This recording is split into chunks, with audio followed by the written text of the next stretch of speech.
Magandang araw po, welcome po sa aking channel, Log9 TV. Nandito po tayo ngayon sa San Rafael, Bulacan kung saan meron po tayong bagong video presentation. Isang 10-door apartment at farm lot.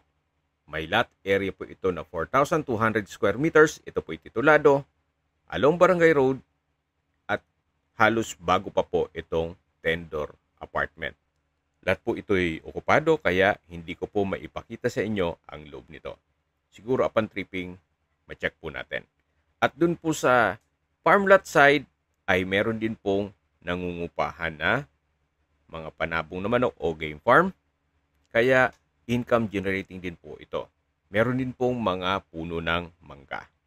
Ang full video po ay mapapanood nyo sa aking YouTube channel na Log9 TV Official. Binebenta po ito ni owner sa halagang 25 million pesos. Kung may mga katanungan po kayo, tawag lang po kayo sa aking numero. Maraming